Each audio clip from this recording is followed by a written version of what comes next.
Thank you, Honorable Deputy Minister. We will now continue, Honorable Deputy Minister, and we are going to request that you respond on question number 188 as asked by Honorable Mr. M.R. Baha.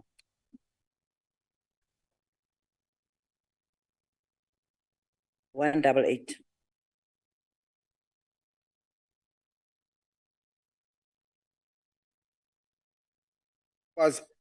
Ask a question with regards to the teenage pregnancy and the challenges thereof in the country.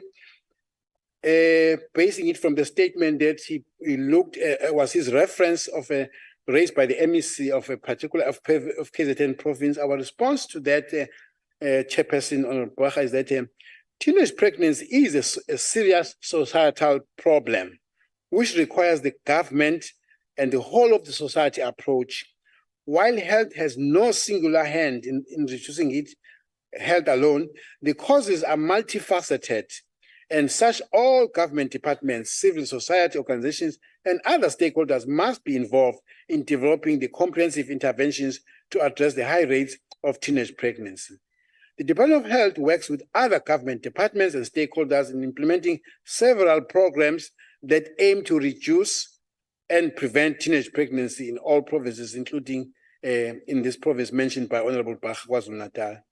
The interventions include implementation of programs such as sexual and reproductive health services, the She Conquers campaigns, the Zikhala Kanjani campaign, the dual protection and long-acting reversal contraceptive and emergency contraceptive device that the department provides. The department has also established about 2,000 youth zones in and around the country that are covering all our provinces.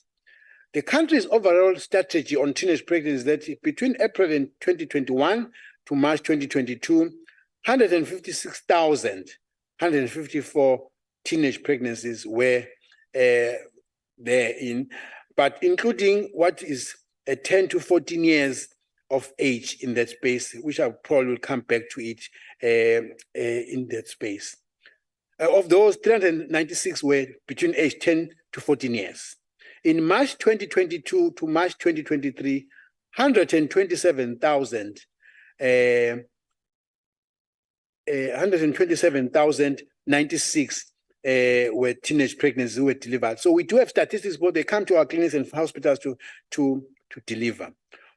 The plans that are in place in this regard, the department has the following plans in place to address the increasing number of teenage pregnancies. One, implementation of the integrated sexual and reproductive health policy and National Adolescent and Youth Health Policy, where we are now prioritizing young people and say, come to our clinic at this time, at this space, we'll find a nurse who's going to be very supportive and not judgmental to you if you want to actually prevent falling pregnant, because now we are socially active.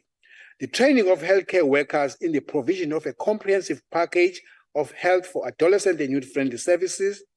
3, the expansion and implementation of youth zones in the clinics, where I said we have got about 2,000 of those now in the country. Implementation of the digital self-care for sexual and reproductive health services to increase access to integrated sexual and reproductive health services and HIV infection. How are we monitoring this? All the interventions and plans that we are actually indicating will be monitored through the quarterly performance reports through the district information system, the provincial quarterly meetings with provinces, hence these indicators and the results come from, the provincial support visits, which we need to do as national, the midterm review plans and programs, the health facility registers that we do have, ongoing dialogue with young people through various platforms. Do we have a tenor? What is the time frame for the completion turnaround time? The department works with a range of stakeholders on an ongoing basis to reduce the number of teenage pregnancies. It must be noted that the number of teenage pregnancies declined by 20,050 teenage pregnancies between financial year 2022-2021 and the financial year 2022-2023. I must conclude by saying, Chairperson, we need to separate the term teenage pregnancy.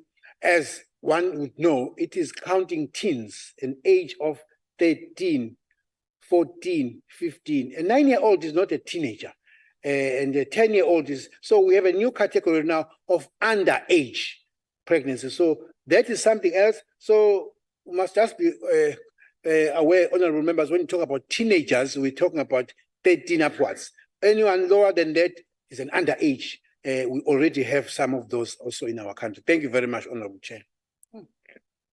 Thank you, Honorable DM. Honorable Baha, your follow-up, please. Thank you, Deputy Chair. Big problem that has to be dealt with in all ways that are possible. But it seems that the department is not clear on what the root causes of the high rate of teenage pregnancies are, including those that are lower than the teenage level.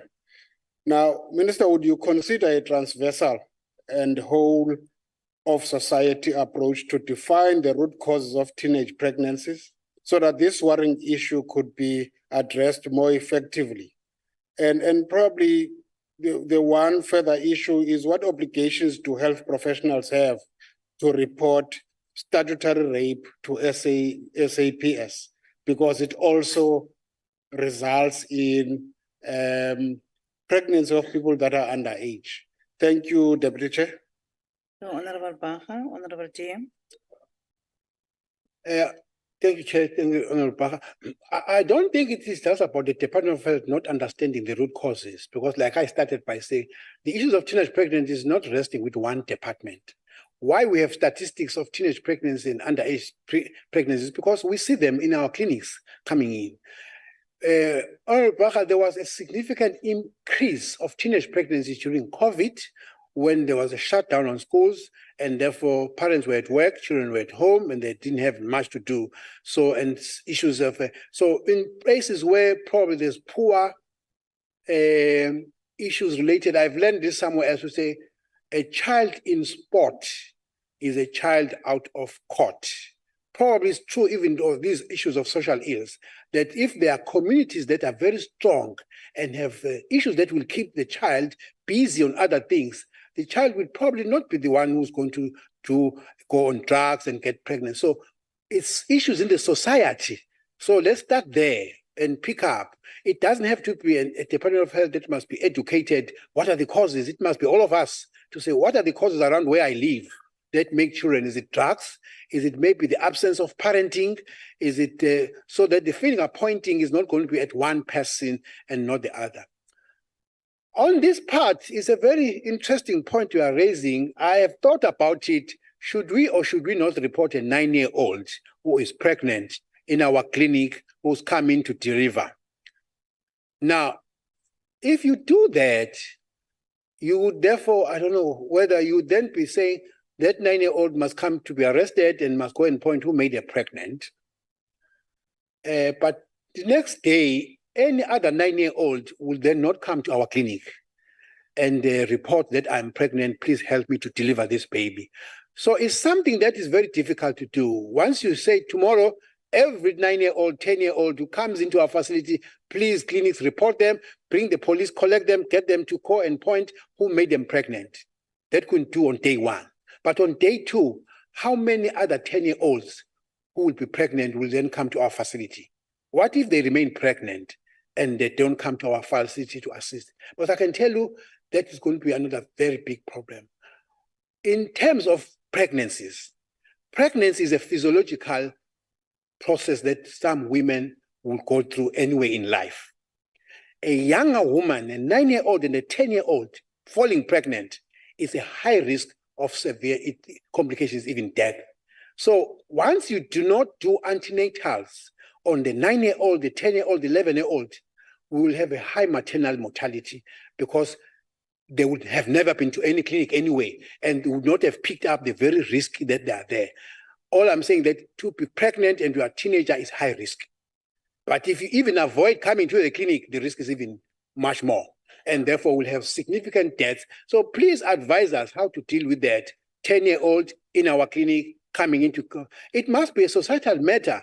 But we do also know that once somebody picks up in the society, the 10-year-old is pregnant and is reported, suddenly the family says, oh, no, the lobolas have started. Don't worry about this. It's no more your story. It's our family issues. We are taking charge of that thing. So it's a societal issue that must come in there.